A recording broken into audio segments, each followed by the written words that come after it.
یہ بات ہماری واضح ہو گئی، جس طرح کہ ابھی آپ نے یہاں پہ دیکھا، میں نے ابھی لکھے نہیں ہے آپ نے کیونکہ یہ مضاف کا پورا سبق پڑھ چکے ہیں، جو بھی مضاف ہوگا وہ اسم ہوگا، مضاف الیہ کی ابھی بات نہیں کر رہا، مضاف کی کر رہا ہوں، تو یہ آپ نے ذہن کے اندر رکھ لیا۔ اب پانچویں کی طرف بڑھتے ہیں۔ پانچویں یہ ہے یا نسبت۔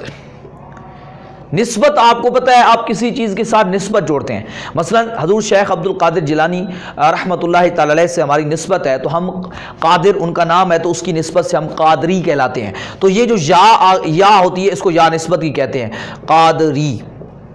تو یہ کسی کلمے کے آخر میں جو یا نسبت کی آتی ہے، رضوی، قادری، اعلیٰ حضرت امام احمد رضا خان فاضل بریلوی رحمہ اللہ سے نسبت ہے۔ تو آپ پاکستان سے نسبت رکھتے ہیں تو باکستان، عربی میں اس کو کہتے ہیں باکستان، پے عربی میں نہیں ہوتی، تو باکستان۔ تو اب آپ کہتے ہیں پاکستان والا تو آپ کہیں گے باکستانی، باکستانی، باکستانی، ٹھیک ہے۔ تو اس طریقے سے آپ کوئی بھی اپنی نسبت جوڑ سکتے ہیں، تو نسبت جوڑیں گے تو نسبت جس علاقے کے ساتھ جوڑتے ہیں، چشتی، قادری، سہروردی، تو یعنی یہ جو یا نسبت کی جس کلمے کے آخر میں آتی ہے تو وہ کلمہ بھی آپ سمجھ جائیں کہ اسم ہے، فعل کے ساتھ یا نسبت کی نہیں آتی۔ تو یہ ہماری پانچویں جو ہے وہ بات بھی پوری ہوئی۔ اب چھٹی کی طرف بڑھتے ہیں۔ تثنیہ ہونا۔ تثنیہ ہونا مطلب دو، ڈبل ہونا۔ تثنیہ بھی جو ہے وہ اسم ہوتا ہے، یعنی جو آپ ڈبل جمع تثنیہ بناتے ہیں وہ اسم کی بناتے ہیں، فعل تثنیہ نہیں ہوتا۔ اب آپ کے ذہن میں فوراً سوال اٹھے گا کہ جی ہم نے تو گردانوں میں پڑھا ہے دارابا، دارابا کی تثنیہ پڑھی ہے دارابا، تو بہت ہم نے سارے فعلوں کی تثنیہ پڑھی ہے، آپ کہتے ہیں اسم تثنیہ ہوتا ہے، فعل تو تثنیہ ہوتا ہی نہیں ہے۔ تو میں وہاں آپ کو سمجھا دوں، وہاں یاد رکھیں فعل کے اندر جو تثنیہ ہوتا ہے نا وہ فعل نہیں ہوتا، وہ اسم ہوتا ہے۔ کیسے؟ آپ ترجمہ کرتے ہیں تو آپ کیا کہتے ہیں؟ دارابا کا ترجمہ کرتے ہیں مارا اس ایک مرد نے، تو آپ کہتے ہیں دارابا، مارا ان دو مردوں نے۔ دو مرد کون ہے؟ دو مرد وہ اسم ہی ہے نا، تو مرد کیا ہے؟ اسم ہے۔ تو مرد، دو مرد آپ نے کہا، آپ نے یہ تو نہیں کہا دو مارا اس مرد نے، دو تین مارا اس مرد نے، بہت سارا مارا اس ایک مرد، یہ تو نہیں کہا۔ یعنی مار جو تھا فعل ویسا ہی رہا، فعل کے اندر کوئی فعل جو ہے نا وہ جمع نہیں ہوتا، تثنیہ نہیں ہوتا، فعل نہ واحد تثنیہ ہوتا ہے نہ جمع ہوتا ہے، ٹھیک ہے، فعل تثنیہ اور جمع نہیں ہوتا۔ اسم جو ہوتا ہے وہ تثنیہ ہوتا ہے، جمع ہوتا ہے۔ مثلا راجولن ایک اسم ہے تو اس کی آپ تثنیہ بنا سکتے ہیں راجولان، کیا بنا سکتے ہیں؟ بنانے کا طریقہ میں آپ کو انشاءاللہ آگے جا کے آئے گا، اس کا تفصیل کا طریقہ، الف نون لگا دیتے ہیں تو راجولانے، جس طرح آپ کو یاد ہوگا ہم نے اسم فاعل کی گردان پڑھی تھی، اسم مفعول کی عربی قاعدے کے اندر، تو ہم نے پڑھا تھا داربن، صرف بھائی میں بھی پڑھا ہے، تو اس کی تثنیہ بناتے تھے داربانے، داربتن تھا تو داربتانے، الف نون لگا دیتے تھے، تو وہ آپ کو یاد ہوگا جب تثنیہ بنانے کا طریقہ وہی ہے راجولن راجولان۔ اگر یاد نہیں ہے تو ایک مرتبہ اس لیکچر کو اچھے طریقے سے دہرا لیں تو آپ کو دوبارہ سے ذہن کے اندر آ جائے گا کہ تثنیہ کیسے بناتے ہیں، یعنی دو کا معنی دینے کے لیے۔ راجولن راجولان، دو آدمی۔ شاجراتن شاجراتان، درخت، دو درخت۔ امرأتن ایک عورت، امرأتان دو عورتیں، یعنی امرأتن امرأتانے، ٹھیک ہے، دو عورتیں۔ تو یہ تثنیہ ہونا بھی اسم کی علامت ہے، یعنی جو کلمہ تثنیہ ہو رہا ہو تو سمجھ جاؤ وہ اسم ہے، فعل نہیں ہے۔ جمع ہونا جو ساتویں ہماری نشانی ہے، جمع ہونا، وہ میں بتا چکا ہوں ابھی آپ کو کہ جمع بھی اسم ہوتی ہے، اسم کی جمع بنتی ہے۔ مثلا راجولن کی جمع آتی ہے رجالن، رجالن، یہ تھوڑا سا ورڈ سے ہٹ کے آتی ہے، یعنی راجلن کی جمع لفظ سے ہٹ کے آتی ہے، تو یہ ہو گئی رجالن، یعنی بہت سارے مرد۔ اور امرأتن کی جمع آتی ہے نساءن، کل یہ میں نے پچھلے درس میں بھی بتایا تھا، عورتیں۔ میں اور بھی بتا دیتا ہوں، مثلا آپ داربن بناتے ہیں، داربن اس میں فاعل تھا، اسم تھا نا، اسم فاعل تھا، تو داربانے، داربونا، تو اس کی جمع آئی ہے کہ نہیں آئی؟ اس طریقے سے داربتن ہے، عورت ہے، داربتان، دارباتن۔ تو آپ کو پتہ ہے طریقہ بنانے کا کہ جمع کیسے بنائی جاتی ہے، آگے بھی تفصیل آ رہی ہے انشاءاللہ، ہم اس نحو کے اندر بھی تفصیل سے پڑھیں گے کہ تثنیہ اور جمع کیسے بناتے ہیں، لیکن ہم نے کچھ نہ کچھ جو ہے صرف کے اندر بھی پڑھ چکے ہیں۔ تو وہی چیز جہاں بھی آپ ذہن میں رکھ سکتے ہیں، لیکن ابھی آپ نے یہ ذہن میں رکھنا ہے کہ جو اس جمع ہوتی ہے اور تثنیہ ہوتا ہے وہ اسم کی علامت ہے، وہ فعل اور حرف کی علامت نہیں ہے۔ جو کلمہ تثنیہ ہو یا جمع ہو وہ اسم ہوتا ہے، اور جو اسم ہوگا اسی کی تثنیہ اور جمع بنائیں گے۔ فعل کی جو تثنیہ اور جمع نہیں ہوتی، وہ جو ہم تثنیہ اور جمع بناتے دیے ہیں نا، وہ اس میں جو فاعل ہوتا ہے، کیونکہ جو بھی فعل جہاں بھی فعل ہوتا ہے میں نے آپ کو بتایا تھا وہاں فاعل ضرور ہوتا ہے۔ اگر آپ کو عربی زبان کے آسان قاعدے کا ابتدائی لیکچر یاد ہوں تو میں نے وہاں آپ کو بتایا تھا جہاں بھی فعل ہوتا ہے وہاں فاعل ضرور ہوتا ہے۔ تو پھر میں نے آپ کو وہاں بتایا تھا کہ فاعل ایک ہوگا یا دو ہوں گے یا بہت سارے ہوں گے۔ تو آپ یہاں وہاں دیکھ لیں فاعل کون ہوتا ہے، فاعل ہمیشہ اسم ہوتا ہے، فاعل کبھی فعل نہیں ہوتا، فاعل ہمیشہ اسم ہی ہوتا ہے۔ تو اس وجہ سے واحد تثنیہ جمع جو ہم نے کہا تھا وہ فعل کی بات نہیں کی تھی، وہ فاعل کے اعتبار سے کی تھی۔ اس طرح مذکر مؤنث وہ فاعل کے اعتبار سے کہا تھا، حاضر غائب متکلم وہ فاعل کے اعتبار سے کہا تھا۔ تو اس لحاظ سے وہ فاعل کون ہوتا ہے، اسم ہی ہوتا ہے۔ تو اس لیے فعل کے اندر بھی جو تثنیہ اور جمع بنتے ہیں وہ فاعل کے اعتبار سے بنتے ہیں، کام کرنے والے کے حساب سے بنتے ہیں، اور کام کرنے والا ہمیشہ اسم ہی ہوتا ہے۔ اس لیے یہ آپ کے ذہن میں اگر سوال اٹھے تو میں نے سوال کا جواب دے دیا ہے کہ جی ہم تو فعل میں بھی تثنیہ اور جمع پڑھتے ہیں، تو تاکہ دوبارہ آپ کو یہ سوال نہ کرنا پڑے، اگر پھر بھی سمجھ نہ آئے تو آپ سوال کر کے پوچھ سکتے ہیں۔ تو ہمارے پاس یہ چھٹا تثنیہ ہونا، ساتواں جمع ہونا، یہ بھی ہمارے پاس اسم کی علامات آ گئی۔ اب ہم اگلی قسم کی طرف بڑھتے ہیں کہ اسم کی جو مزید کون سی علامات ہیں، یعنی اور کس طریقے سے ہم اسم کو پہچانیں گے۔ آٹھویں جو ہے نشانی وہ یہ ہے کہ اگر کسی کلمے کے آخر میں تائے متحرکہ، یہ تائے متحرکہ، یہ جو گول تا جس کو میں کہا کرتا ہوں اکثر آپ کو سمجھانے کے لیے، جس کی جو ٹانگیں ہیں اوپر کی طرف ہوتی ہیں، گول تا، ٹھیک ہے، یہ تائے، اس کو ہم کہتے ہیں تائے متحرکہ، کتاب کے اوپر لکھی ہوئی ہے تائے متحرکہ، اور اس کا ایک اور نام بھی ہوتا ہے تائے مدورہ، یعنی گول تا، گھومی ہوئی تا۔ تو یہ جو ہے گول تا، تائے متحرکہ کسی اسم کے، کسی کلمے کے آخر میں ہو تو سمجھ جاؤ یہ وہ اسم کیا ہوتا ہے، وہ کلمہ اسم ہوتا ہے، وہ کلمہ اسم ہوتا ہے، وہ اسم نہیں ہوتا۔ ہم تو پہچان رہے ہیں نا، وہ کلمہ اسم ہوتا ہے، کیونکہ ہم کلمے میں سے فرق کر رہے ہیں، کیونکہ کلمے تین ہیں، اسم فعل حرف، تو ہم نے اسم کو پہچان رہے ہیں کہ یہ کلمہ۔ تو جس طرح مثلا آپ نے فاطمہ تو دیکھیں گول تا آئی پڑی ہے، عائشہ تو،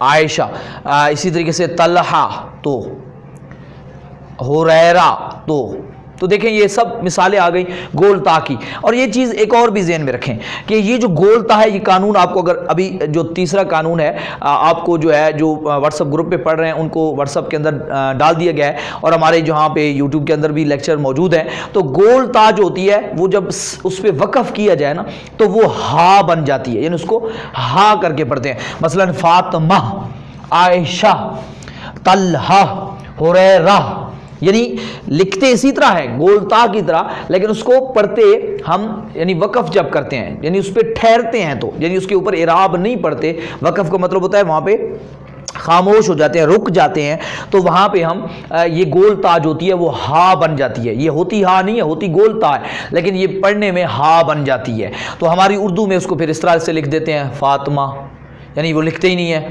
عائشہ یوں ہی لکھ دیتے ہیں، یعنی اس کے اوپر تا لکھتے ہی نہیں ہے۔ اردو میں اس طرح سے لکھا جاتا ہے، لیکن عربی کے اندر لکھا ہی جائے گا، پڑھا، اگر وقف کر رہے ہیں تو پڑھا نہیں جائے گا۔ میں اس طرح جس طرح ابھی میں پڑھوں فاطمہ، عائشہ، طلحہ، ہریرہ، اس طرح پڑھوں گا، عربی والا بھی اسی طرح پڑھے گا جب ایسے پڑھے گا۔ میں اگر کہتا ہوں جاءت فاطمہ تو، جاءت عائشہ تو، ذہبت طلحہ تو، ٹھیک ہے جی، روا ابو ہریرہ تا، ٹھیک ہے جی، ابو ہریرہ نے روایت کی۔ تو یہ نہیں، یہ اس طریقے سے آپ کو ذہن میں ہونا چاہیے کہ یہ جو گول تا ہے یہ بھی علامت ہے اسم کی، یہ بھی علامت ہے اسم کی، اس سے بھی آپ جو ہے پہچان سکتے ہیں کہ یہ کلمہ اسم ہے۔ اگلی قسم کی طرف بڑھتے ہیں کہ جو کلمہ ہے اس کو ہم اور کس طریقے سے پہچانیں گے کہ یہ کلمہ اسم ہے۔ تو اس کے لیے ہمارے پاس جو ہے وہ نامی جو نشانی ہے وہ ہے موصوف ہونا۔ ہم نے پچھلے درسوں میں جو پچھلا لیکچر ہے مرکب غیر مفید کا، اس میں ہم نے موصوف صفت کو پڑھا۔ میں نے وہاں سمجھایا کہ موصوف کیا ہوتا ہے، یعنی جس کی آپ کوئی صفت بیان کرتے ہیں، کوالٹی، اچھائی، برائی جو بیان کرتے ہیں وہ موصوف ہوتا ہے۔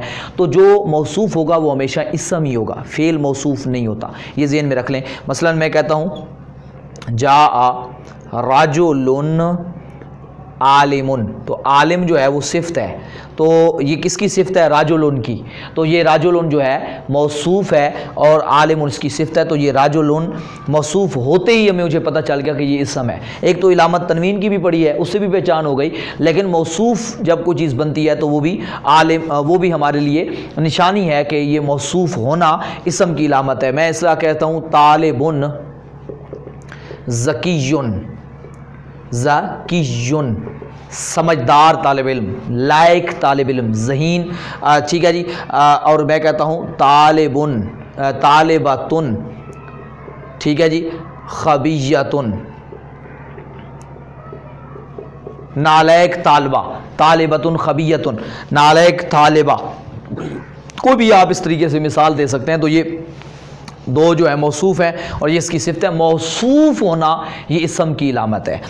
10ویں علامت جو ہے وہ اسم کی وہ ہے مسند الیہ ہونا، مسند الیہ ہونا۔ مسند الیہ کیا ہوتا ہے؟ یہ ہمارا انشاءاللہ آگے تفصیلی لیکچر آنے والا ہے جس کے اوپر ہم جا کے انشاءاللہ پڑھیں گے کہ یہ مسند الیہ کیا ہوتا ہے۔ ابھی آپ نے ذہن کے اندر رکھ لینا ہے کہ مسند الیہ بھی جو ہوتی ہے وہ اسم کی علامت ہوتی ہے۔ اس کے بارے میں چھوٹی سی یہ بات بتاؤں گا کہ جو کسی کی مثلا میں یہاں کھڑا ہوں، میں نے ٹیک لگائی تو اس نے مجھے سہارا دیا، تو یعنی جو چیز کسی دوسری چیز کو سہارا دیتی ہے تو وہ کیا ہوتا ہے؟ مسند الیہ، یعنی جس کے ذریعے کسی کی حاجت پوری ہوتی ہے۔ یہ ابھی ابتدائی بات ہے، تفصیلی لیکچر انشاءاللہ آگے آئے گا تو آپ کو سمجھ آ جائے گی۔ اور مسند الیہ ہمیشہ اسم ہوتا ہے، فعل اور حرف مسند الیہ نہیں ہوتے، تو اس وجہ سے یہ ہمارے پاس چند علامات ہیں جن کو آپ نے ذہن نشین کر لیں اور اچھے طریقے سے سمجھیں۔ اب آپ کے لیے اسم کو پہچاننا اور زیادہ آسان ہو جائے گا، ان کی مدد سے آپ اسم کو اور اچھے طریقے سے اور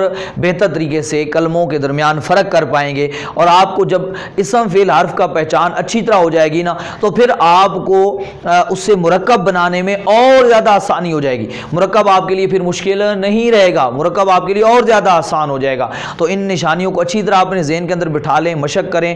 جو واٹس ایپ پہ گروپ پہ آپ کو مشق ڈالی جاتی ہے وہ جو دوست پڑھ رہے ہیں اور جو یہاں پر ہیں انشاءاللہ ان کے لیے بھی میں کوشش کروں گا کہ مشقیں جو ہے نا، میرا یہ خواہش ہے کہ نامیر کے اسباق کے ساتھ ساتھ میں ایک مشقوں کے لیکچر علیحدہ بناؤں جس میں آپ کو لیکچر کے مطابق تھوڑی سی پہلے مشق حل کر کے دکھاؤں اور پھر اس کے مطابق آپ کو وہاں پہ مشق دوں اور اس کی مدد سے آپ جو ہے وہ مشق کو پھر حل کریں۔ یعنی مشق کے لیے علیحدہ ایک پورا لیکچر ہونا چاہیے جس پہ یعنی لیکچر کے مطابق مشق پہ علیحدہ ایک پریکٹس ہونی چاہیے۔ ایک تو مثال یہاں پیش کر دی جاتی ہے، امید ہے لیکچر میں آپ کو ایک مثال نمونہ تو دے دیا جاتا ہے، لیکن میری خواہش ہے کہ میں علیحدہ طور پہ ایک اجرا کر کے آپ کو دکھاؤں تاکہ آپ کو نحو کے اندر جو اصول ہم نے پڑھے ہیں، قاعدے پڑھے ہیں، ان کا استعمال کرنا جو ہے وہ آسان ہو جائے اور زیادہ اچھے طریقے سے آپ وہاں پہ پریکٹس کر پائیں۔ تو اس کے لیے میں انشاءاللہ علیحدہ طور پہ لیکچرز کا اہتمام کروں گا، انہی لیکچروں کی ترتیب سے جو یہاں پہ چل رہے ہیں انہی ترتیب سے انشاءاللہ ہم باقاعدہ طور پہ ایک علیحدہ اس کا بنائیں گے اور وہاں سے انشاءاللہ چلائیں گے۔ لیکن جو ابھی پڑھ رہے ہیں، درس نظامی کر رہے ہیں، واٹس ایپ کے ذریعے ہمارے ساتھ منسلک ہیں گروپس کے اندر، ان کو آپ کو وقفہ اپنی مشق جو ہے گروپس کے اندر بھیجی جاتی ہے، اور جو اگر ویسے مشق حاصل کرنا چاہیں تو وہ ڈسکرپشن میں رابطہ کریں، انشاءاللہ ان کو بھی وہاں پہ ڈالی جائے گی اور چیک بھی کی جائے گی۔ آپ مشق حل کر کے اس کو بھیجیں، انشاءاللہ آپ کو اس سے آپ کے اندر بہتری آئے گی اور آپ کو سمجھ آئے گی کہ کون سی چیز میں میرے پاس غلطی ہو رہی ہے۔ عمومی طور پہ میں نے دیکھا ہے لیکچر توجہ سے طلباء سنتے بھی ہیں، پھر حل بھی کرتے ہیں، لیکن اس کے باوجود بھی ان کی مشق میں غلطی ہوتی ہے کیونکہ انہوں نے کسی نقطے پہ بعض کو توجہ نہیں دی ہوتی۔ وہ سن تو لیتے ہیں لیکن اس کے اندر جو میں نے کچھ چیزیں بیان کی ہوتی ہیں، ایک چیز تو سن لیتے ہیں دوسری چیز نہیں سنتے، تو اس وجہ سے ان کے لیے تھوڑی سی پریشانی ہو جاتی ہے اور ان کو سمجھ وہ غلطی کر بیٹھتے ہیں۔ تو پھر جب وہ مشق کرتے ہیں تو ان کو اس کی نشاندہی کی جاتی ہے تو ان کی توجہ فوراً اس طرف چلی جاتی ہے۔ تو اللہ تعالیٰ سے دعا ہے اللہ تعالیٰ ہم سب کو عمل صالح کی توفیق عطا فرمائے۔ روزانہ کی بنیاد پر پچھلا لیکچر ضرور دہرائیں اور ساتھ ساتھ جو ہے دوسرے دوستوں کو بھی یہاں پہ آپ دعوت دیں، ان کو بھی یہاں لائیں اور ان کو بھی سکھائیں سمجھائیں انشاءاللہ، تاکہ دین کا علم جو ہے وہ عام ہو، آسان ہو اور قرآن فہمی جو ہے وہ آسان ہو جائے۔ الحمدللہ رب العالمین اجمعین برحمتک یا ارحم الراحمین۔